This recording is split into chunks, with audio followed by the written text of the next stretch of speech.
நேசிக்கிற பிரியமானவர்களே, இந்த நாளில் ஆண்டவர் நம்மளோடு பேசும்படியாய் வேதத்திலிருந்து ஒரு வசனத்தை கூட வாசித்து ஆண்டவர் நமக்கு கற்றுக் கொடுக்கக்கூடிய காரியங்களை பார்ப்போம்.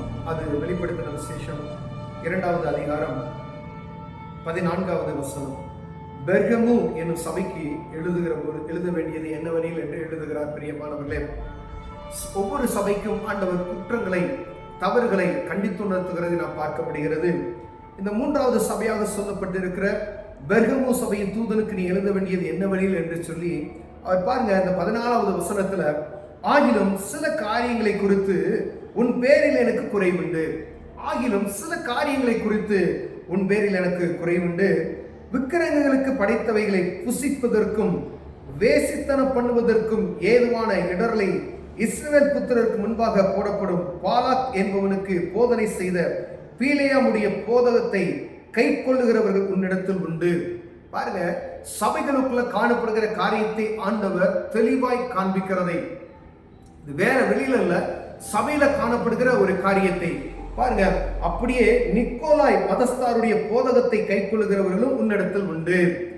அதை நான் வெறுக்கிறேன், நீ மனம் திரும்பு, இல்லாவிட்டால் நான் சீக்கிரமாய் உன்னிடத்தில் வந்து என் வாயின் பட்டயத்தால் அவர்களோட யுத்தம் பண்ணுவேன் அப்படின்னு சொல்லுகிறார்.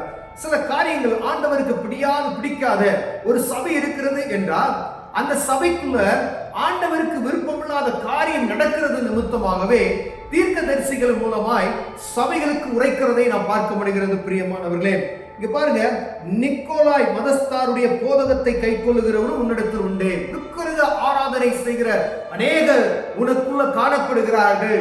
சபைக்குள்ளதான் அவங்க இருக்கிறாங்க, வேற இடத்துல இல்ல, அங்கேயும் அதை வழிபட்டுட்டு உள்ளேயும் இருக்கிறது போல காணப்படுகிறார்கள். உன்னிடத்தில் உண்டு, அதை நான் வெறுக்கிறேன் அப்படின்னு சொல்றார்.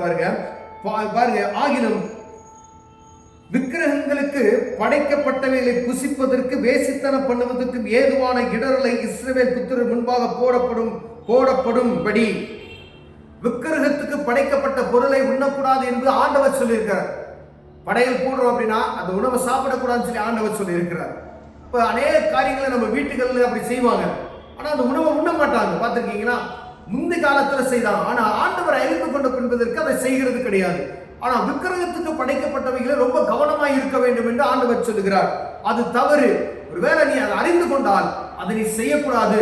இது ஒருவேளை நீங்க போய் ஒருத்தர் பந்திக்கு உங்களை கூப்பிடுறாரு, நீங்க போய் உட்கார்ந்து உண்ணலாம், ஆனா அது விக்கிரகத்துக்கு படைக்கப்பட்டது என்று நீங்க அறிந்தனா உடனே நீங்க என்ன செஞ்சிடணும்?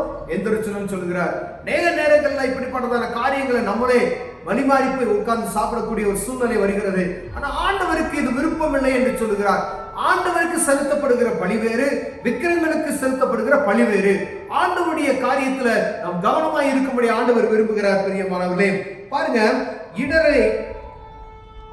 ஏதுவான இடர்களை இஸ்ரவேல் புத்திரருக்கு முன்பாக போதனை செய்த பீலேயாம், இது பாருங்க, பீலேயாமுடைய காரியம், பாலாக் என்ற மனுஷனுக்கு பீலேயாம் சொன்ன காரியம் பாருங்க, அவர் அருவருப்பான காரியத்தை சபைகளுக்குள்ள உள்ள தள்ளுகிற காரியங்கள். அப்ப ஆண்டவர் என்ன சொல்லுகிறார்? சபைகளுக்குள்ள இப்படிப்பட்டதான காரியம் இருக்கு என்று சொல்லுகிறார்.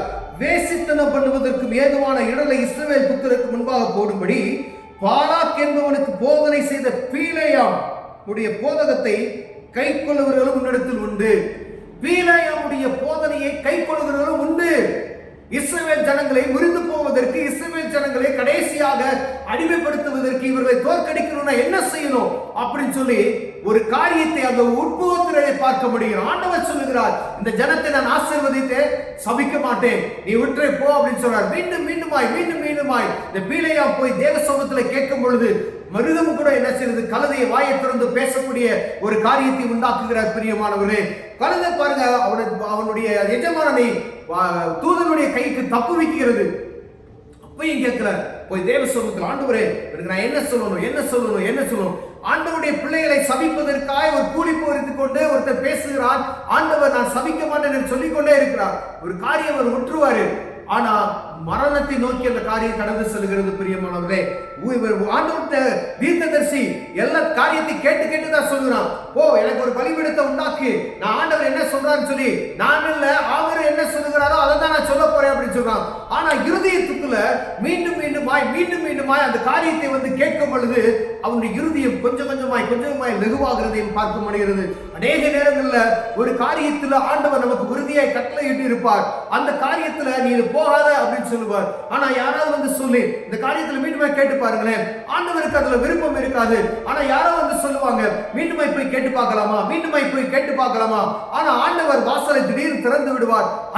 அதனால் வரக்கூடிய பிரச்சனைகளை நாம் தான் சமாளித்துக் கொள்ள வேண்டும் பிரியமா. அதனால் வரக்கூடிய நஷ்டங்களை நாம் தான் சமாளித்துக் கொள்ள வேண்டும். ஆனா இந்த இடத்துல பீலேயாம் இஸ்ரவேல் ஜனங்களை முறியடிப்பதற்கு அவன் தவறான ஒரு வழிகாட்டுதலை காண்பிக்கிறதை பார்க்க முடிகிறது. அப்படிப்பட்டதான ஒரு காரியம் நம் சபைகளுக்குள்ள காணப்படுகிறது என்று வேதம் சொல்கிறது பிரியமானவர்களே. இந்த பெர்கமு சபைக்கு ஆண்டவர் எழுதும் பொழுது இப்படிப்பட்டதான அருவருப்பு உன் சபைகளுக்குள்ள இருக்கிறது, நீ கவனமா இருந்துக்க, நீ மனம் திரும்பாவிட்டால் நான் பட்டயத்தை எடுத்துட்டு வந்து உன்னை நான் சங்கரிப்பேன் என்று சொல்லுகிறார் பிரியமானவரே. என் வாயின் பட்டயத்தால் அவர்களோட நான் யுத்தம் பண்ணுவேன் என்று சொல்லுகிறார். எவ்வளவு ஜாக்கிரதையா இருக்கணும். இது வெளியில இல்ல, உலகத்துல இல்ல, மற்றவங்க கிட்ட கிடையாது. ஆண்டவரை அறிந்து கொண்ட சபைகளுக்குள்ள நடக்கிற காரியத்தையே வேதம் எழுதி வைத்திருக்கிறது. ஏதோ கட்டுக்கதை அல்ல, இது இருக்கிறது நிமித்தமாகவே வேதத்தில் எழுதி வைக்கப்பட்டு இருக்கிறது பிரியமானவர்களே. அப்படியானால் இப்படிப்பட்டதான காரியம் என் சபைகளுக்குள்ள, உங்க சபைகளுக்குள்ள, நம்ம சபைகளுக்குள்ள காணப்படுமையினால் அதற்காய் திறப்புள் நிற்க ஆண்டவர் அழைக்கிறார் பிரியமானவர்களே. ஒருவேளை நான் என்னையா செய்ய முடியும், இப்படி நடக்குது, நான் கண்ணால பார்க்கிறேன், இப்படிப்பட்டதான காரியம் சபைகளுக்குள்ள இருக்கிறது, ஆனா நான் போய் ஒன்னும் செய்ய முடியாது, நான் போய் அந்த இடத்துல கேட்க முடியாது, அது ஒரு பெரிய ஸ்தாபனம், அப்படி இருக்கிறது என்று சொல்லிக்கொண்டு நாம் இருப்போமானால் ஆண்டவரால் நம்மளை பயன்படுத்த முடியாது பிரியமானவர்களே. அவர் நமக்கு ஒரு வழியை காண்பித்து கொடுத்திருக்கிறார். உன் சமூகத்துல, தேவ சமூகத்துல போய் உட்கார்ந்து அவரை நோக்கி நீ பார். அப்பொழுது என்ன செய்வேன், நான் என்ன செய்வேன், விடுதலை தருவேன். அந்த சபையை குறித்து ஆண்டவர் அந்த காரியத்துக்கு நீ முறையிடும் பொழுது இந்த சபையில நடக்கிற அந்த காரியத்தை என்ன செய்வேன், எடுத்து போட்டுருவேன் அப்படின்னு சொல்லுவார். ஆண்டவர் நம்ம தேவ சமூகத்துல போய் திறப்பில் இருக்கிற மனிதனை ஆண்டவர் தேடிக்கொண்டிருக்கிறார் பிரியமானவர்களே. ஒரு தனிப்பட்ட சபைக்கு திறப்பில் இருக்கிற மனிதனை ஆண்டவர் தேடிக்கொண்டிருக்கிறார். இப்படிப்பட்டதான அருவருப்பான காரியம் நமக்குள் இருக்குமேனால், நம்ம சபைகளுக்குள் இருக்குமேனால் தேவ சமூகத்துக்கு போய் ஆண்டவரே எங்க சபையை தொடுங்க ஆண்டவரே, இப்படிப்பட்டதான காரியம் எங்க சபைகளுக்குள் இருக்குது நீங்க முறையிடும் பொழுது ஆண்டவர் அந்த காரியத்திலிருந்து விடுதலை தருவார். என்ன செய்யணுமோ அவருக்கு தெரியும். ஆண்டவர் யாரை தூக்கணுமோ அந்த இடத்துல தூக்கி விடுவார் பிரியமானவர். யார அந்த இடத்துல யார் நிமித்தம் அந்த காரியம் வருதோ அதை சங்கரித்து போடுவார். அவர் இல்லாத பட்சத்துக்கு என்ன செய்வார், மொத்தத்துக்கும் பிரச்சனை வரும்.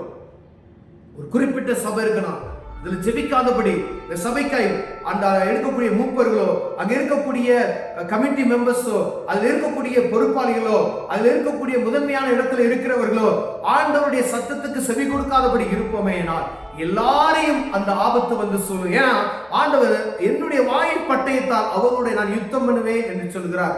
எல்லாரும் ஒருத்தர் செய்கிற தப்பிற்கு எல்லாரும் அந்த காரியத்தை அனுபவிக்கக்கூடிய ஒரு சூழ்நிலையை உண்டாக்கி விடுவார் பிரியமானவர்களே. ஒருவேளை நம்ம சபைகளுக்குள்ள, நம்ம வாழ்க்கையில, தனிப்பட்ட வாழ்க்கையில, ஏன்னா சபை அப்படின்னு சொன்னா நீங்களே அந்த ஆலயம் என்று சொல்றாரு பாருங்க. நான் தனிப்பட்ட ஒரு சபை, நீங்க தனிப்பட்ட ஒரு சபை, கூடி இருக்கிறது ஒரு சபை. அப்ப தேவ சமூகத்துல நான் முதல்ல எப்படி இருக்கிறேன் அப்படின்னு பார்த்துட்டு அடுத்து நம்ம சபைகளுக்குள்ள காணப்படுகிற காரியம் இருக்குதான் பார்க்கணும். அப்ப எனக்குள்ள அருவருப்பான காரியம் இருக்கிறதா, ஆண்டவருக்கு விருப்பமில்லாத காரியம் இருக்கிறதா, இந்த பீலேயாம் செய்த காரியம் எனக்குள்ள காணப்படுகிறதா? வேதத்தை நீங்கள் வாசித்தால் தான் பீலேயாம் என்ன செய்தார் என்பதை நீங்கள் அறிந்து கொள்ள முடியும். ஏன் இப்படிப்பட்டதான காரியத்தை வேதத்தில் ஆண்டவர் எழுதி வைத்திருக்கிறார்? பீலேயாம் என்ன செய்தார்? அதற்கு பின்பதா இருக்கிற அதிகாரத்துக்குள்ள எப்படி பாவம் உள்ளே பூந்தது, எப்படி இஸ்ரவேல் ஜனங்கள் தோற்கடிக்கப்படுகிறார்கள் என்பதை அறியும்படிக்கு வேதத்தை நீங்கள் வாசிக்கணும்.